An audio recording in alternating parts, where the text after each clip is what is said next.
The poster read, "Happiness, sold in glass jars. Call today." And below the text, there was a phone number. I was walking home after a long, exhausting workday when a flyer stapled to an old telephone pole caught my eye. I took a picture of it, thinking it was funny.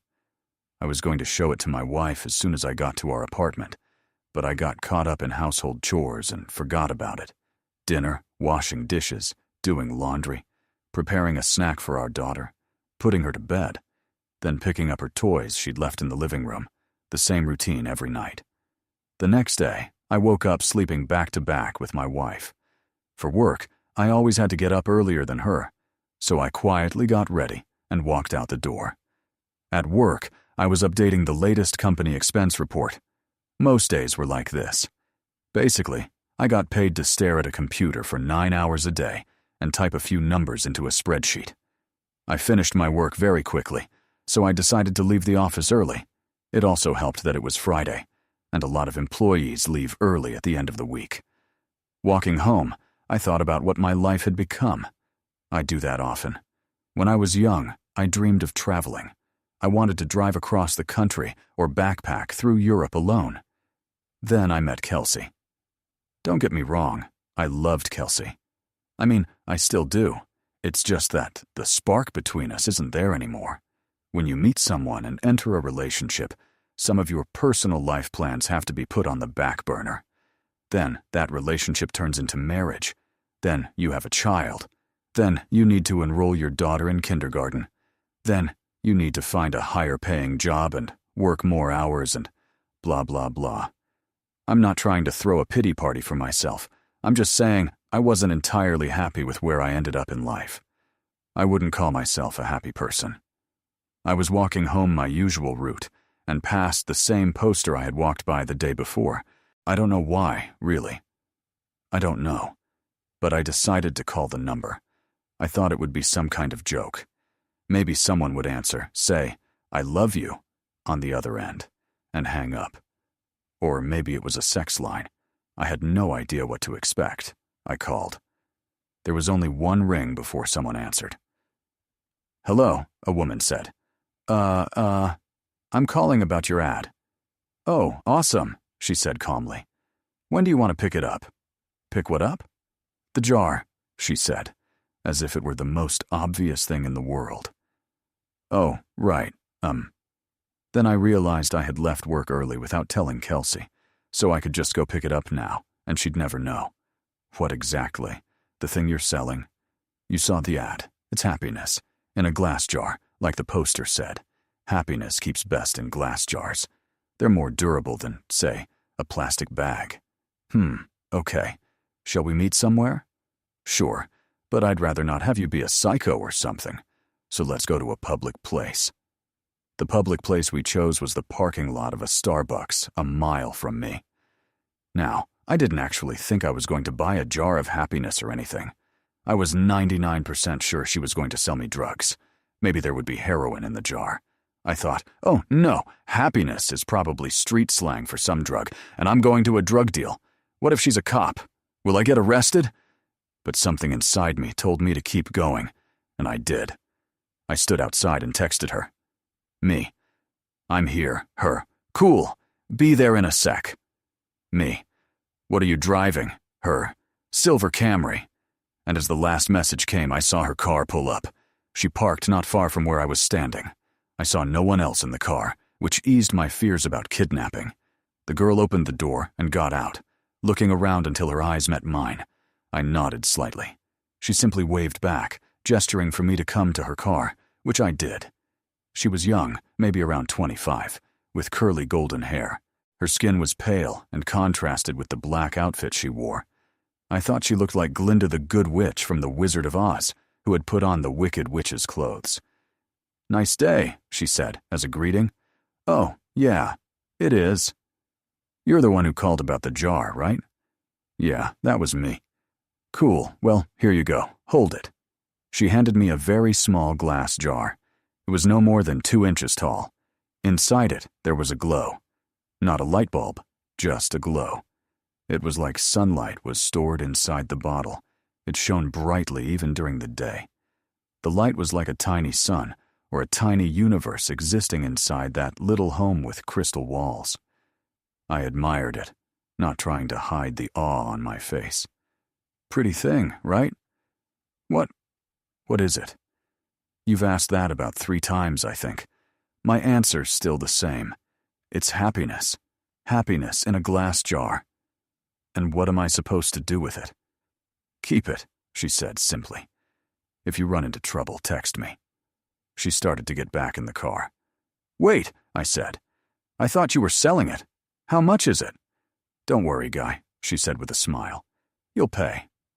She closed the door, and I moved out of her way as she backed out. She drove off. What the hell just happened? What was I holding? I looked at the jar again, its glow just mesmerizing. I put it in my pocket and saw it faintly glowing through my trousers. I walked home. The nice sunny day quickly turned rainy. The sky clouded over. Rain wasn't in the forecast. I jogged, trying not to get too wet. Finally, I reached my building. I approached my door and found my key was no longer on my keyring. Damn, can't believe I lost it again, I thought. I knocked on the door and said in a slightly loud voice, Hey babe, it's me. Don't know what happened to my key. I heard the door being unlocked from the other side. When the door opened, I was met by a large, stocky man with greasy hair and an unkempt goatee who said, I think you got the wrong door, buddy. Oh, I said, disoriented. Sorry, my mistake. Have a good one, he grunted, closing the door. Apartment number 33. I know that was my apartment. I know that was my apartment. I've lived in apartment 33 for 5 years. But that wasn't my apartment. From what I could see inside, the furniture was different. It was painted a different color. Everything was wrong. I felt like I'd hit my head or been drugged. Nothing made sense at that moment. I took out my phone to call Kelsey for her to calm me down and tell me I was just disoriented for a second. But her number wasn't in my phone. Actually, there was nothing in my phone. I had no messages with her, no previous calls, no photos. It was like my phone had been factory reset. Had that girl somehow bought my phone when I wasn't looking? I would have just dialed Kelsey's number manually, but I couldn't remember it for the life of me. I used to know it by heart, but not now. I needed to get back to the office. All my contacts were saved on my work computer. Since it was still raining, I jumped on a bus whose stop was right across from the apartment complex. I rode downtown to my office, staring at my wet shoes the whole time, thinking what the hell is going on? Our building only allows entry with a key card, so only authorized employees can get in. I always keep my access card in my wallet. Always. But surprise, it wasn't there. I buzzed the intercom that guests with appointments use. BZZs. Hi, it's Tim. I think I lost my card. My employee number is... I stopped, drawing a blank. A voice came through the speaker. Tim, you're disconnected. What's your employee number? I can't remember. No problem. Just tell me your full name and department. Finance. I work in the finance department. My full name is Tim Brooks. 1 second. About 30 seconds later, the man spoke to me again. We don't have a Tim Brooks working in this building. Did you have an appointment with someone? I stepped back, startled, almost tripping over my own feet. I was in this office just an hour or 2 ago. What's happening to me? I felt like I was getting Alzheimer's, but going through all the stages in one day. I looked at my hands, not knowing if I was in the right body. I felt like the world around me was falling apart. I wasn't in control. I was just sitting in someone else's head, watching the world through their eyes. At that moment, I got a message. I immediately recognized the number. It was that girl, the one who gave me the jar. I had completely forgotten about it until I saw her message. Hey, how's it going? I stared at my phone, stunned. I got angry at her casualness. She knew what was happening. She somehow did this. Me. What the hell did you do to me? Her. The worst is yet to come. I was astronomically close to just throwing my phone as far away from me as possible in frustration. I took the jar out of my pocket. It looked unchanged, still glowing brightly. "What the fuck is happening?" I yelled at the jar, realizing I probably looked like a crazy person. Looking at its shiny glass, I realized something.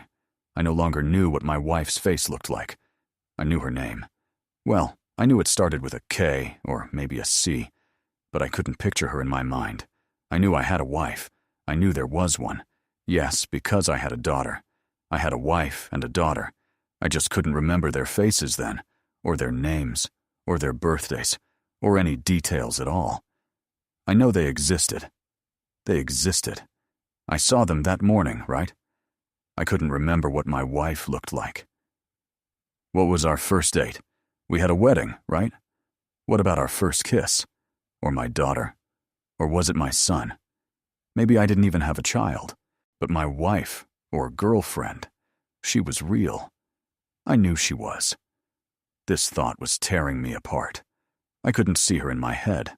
I couldn't remember a single fact about her. I was standing near that same building, but I didn't know why I was here. Did I work there? I must work somewhere. A cool wind joined the rain. It lashed at my face, making my nose and cheeks sting. I wanted to go home. I wanted to be with her. I wanted to be warm. I wanted to go to my crappy office job to have a roof over my head. I wanted all of it. I was all wet. I was miserable. I couldn't remember my parents, or my childhood. Did I even have friends? Why was I out in the rain? I looked down at my hand. I was still clutching the jar. The only memory from my entire life I could accurately recall was that girl giving it to me, telling me it was happiness. But it didn't bring happiness. It brought pain. At that moment, I was as unhappy as I'd ever been. My phone buzzed. Smash the jar, Tim. I looked at my other hand. In the light of the setting sun and the rainy sky, I swear the jar shone brighter than any streetlight near me. I smashed it, not because I was following her instructions. I smashed it because I was angry. I smashed it because I was frustrated. I needed an outlet. I raised my hand above my head and in one swift motion brought it down, shattering the jar on the concrete at my feet. The dark, cool air accompanying the rain rushed outward, like a shockwave from a bomb blast, and I was at the epicenter. I saw the warm yellow light from inside the jar rapidly spread across the ground and rise into the sky. It was like watching the birth of the universe. God just snapped his fingers and said, "Let there be light." I was consumed by it.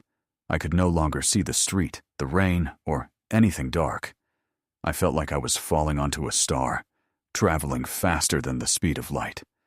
It was like sitting in front of a fireplace on a cold winter night, but that warmth covered every inch of my body, and then I blinked. Immediately, I felt the sheets beneath me, my back barely touching my wife's back. I was looking out the window. Morning light streamed through the glass and reflected on my face.